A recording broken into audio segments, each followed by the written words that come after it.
One of the most intriguing questions I often receive is about the fate of the 12 tribes of Israel. Did they truly vanish from history? Today I invite you to watch this video until the very end as we explore not only the theories surrounding the so-called lost tribes, but also the possible clues and evidence that may reveal where they've been hidden for centuries. Get ready for a fascinating journey through the mystery of the 12 tribes of Israel. If you're curious about this biblical enigma, don't forget to leave a like and share this video with friends and family. You won't want to miss this. After the Israelites' exodus from Egypt, they journeyed towards the promised land of Canaan, the inheritance God had promised Abraham. Yet over time, the Israelites strayed, disobeying the laws and commandments God had given to Moses. Their disobedience had dire consequences. In the book of Leviticus, we find the judgments that God imposed on Israel after they departed from Egypt. God had made a great covenant with the Israelites, commanding them to follow his instructions and worship him alone, without mingling with other nations and their cultures, gods, or languages. Leviticus 26:17 states, "I will set my face against you, and you shall be struck down before your enemies. Those who hate you shall rule over you, and you shall flee when no one pursues you." This verse describes one of the punishments God inflicted, delivering his people into the hands of their enemies. As a result, the tribes of Israel became prey to surrounding nations, their territory overtaken, and their identity absorbed into foreign cultures. In verse 25, God says, "I will bring a sword upon you that shall execute the vengeance of the covenant, and when you gather in your cities, I will send pestilence among you, and you shall be delivered into the hand of the enemy."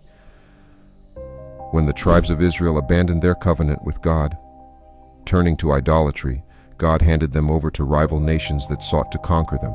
This is recorded in history, and the final kings of Israel, as described by the prophet Hosea, were illegitimate rulers who led the people astray. With the supposed disappearance of the 12 tribes, many theories have emerged. One theory suggests the lost tribes traveled to the Americas and became the ancestors of indigenous peoples. However, this theory has been thoroughly debunked both biblically and genetically. Studies show that indigenous peoples of the Americas have ancestry rooted in East Asia and Siberia, with no genetic or cultural ties to the Middle East. Some claim that Africans might be descendants of the lost tribes, but this too lacks evidence. Historians like Flavius Josephus stated that African peoples descended from Ham, not the Israelites. The Ethiopian Jews, often cited in this discussion, are descendants of Cush, one of Ham's sons, and their Jewish ancestry is distinct from that of the lost tribes. There are also European theories, such as the claim that the British or Anglo-Saxons are descendants of the Israelites. This theory misinterprets the Hebrew scriptures and has no historical or genetic basis. The notion that Jews with red hair are of British descent stems from a mistranslation. The original Hebrew described King David as reddish, referring to his complexion, not his hair. Despite all these theories, genetics and biblical scholarship have shown that the lost tribes of Israel are not to be found in the Americas, Africa, or Europe. Instead, the Bible provides clear evidence that these tribes were relocated to regions like Assyria and other areas in the Middle East.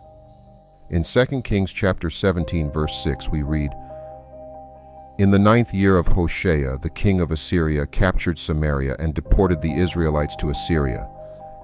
He settled them in Hala in Gozan on the Habor River, and in the towns of the Medes. Many of these Israelites were absorbed into the Assyrian and Syrian populations, while others were scattered throughout the region.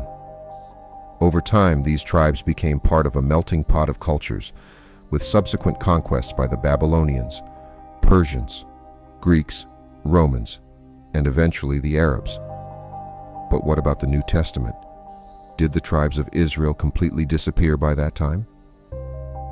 Not quite. We find references to people from various tribes, like Anna, a prophetess from the tribe of Asher, mentioned in Luke 2:36.